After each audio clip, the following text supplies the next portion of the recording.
Hi guys, good evening! Welcome to my channel, Mommy Granny's Vlog. For today's video, another late at night cooking for Daddy-O's baon tomorrow sa dialysis center. And guess what? What will I cook tonight? Ayan, ito.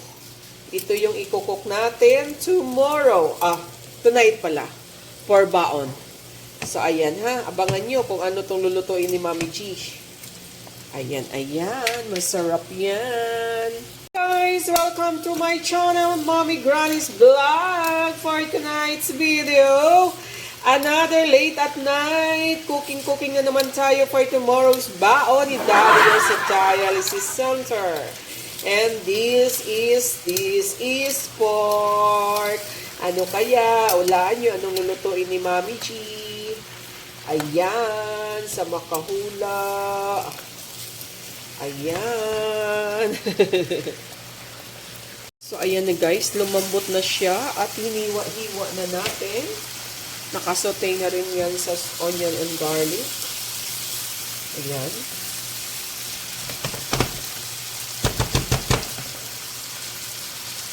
Okay, maglalagay na po tayo ng ating salt and pepper.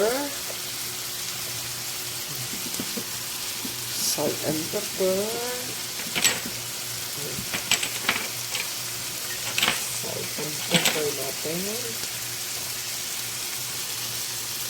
Okay. Maglalagay din po ako ng paprika. Lalagay din po ako ng chili flakes.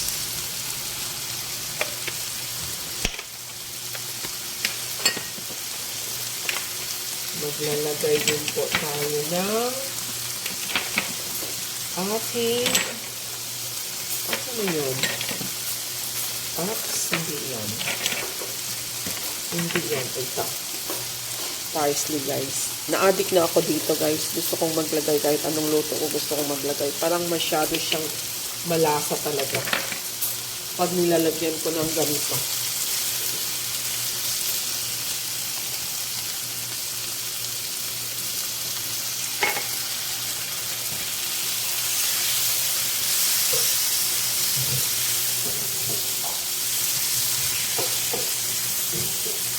Na-addict na ako sa parsley at saka sa paprika.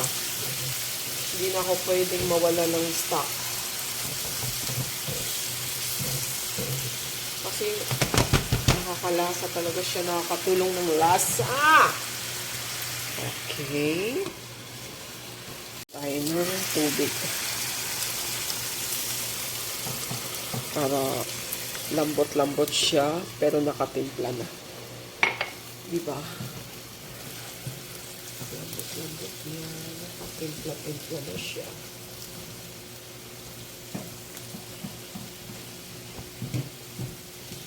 Okay. Yan.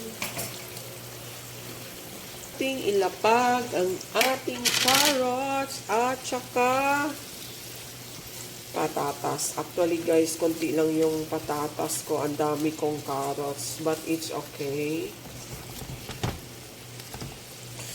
Okay lang yan.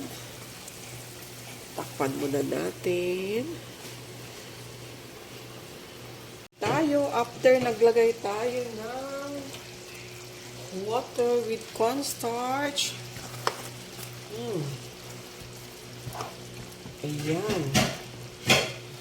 Ilalagay na po natin yung ating last na ingredients.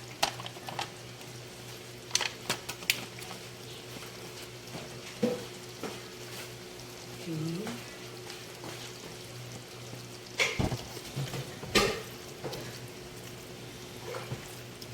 Guys, nilalagyan ko ng kutsara yan para mabilis lumambot yung karne.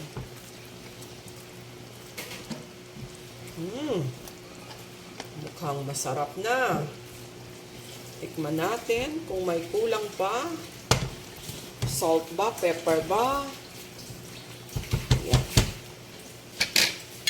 Tikiman na guys. Tikiman na.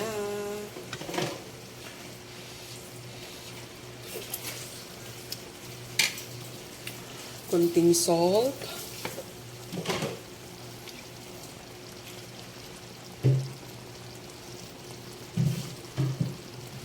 Kunti lang daw, parang napadami ko ah. Guys, parang napadami ko yung salt. May buo-buo pa. Ayan, kunting kembot na lang to.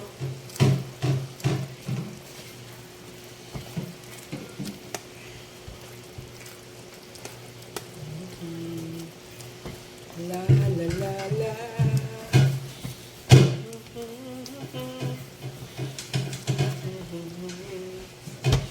Kunting kembot na lang yan.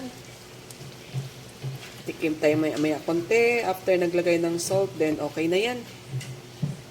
Yan guys, pinatay na natin ang gasol. This is done. May kunting sabaw pa, pero hindi natin kailangang patuyuan kasi babaon bukas si Daddy o kailangan pa initin bago ilagay sa Tupperware.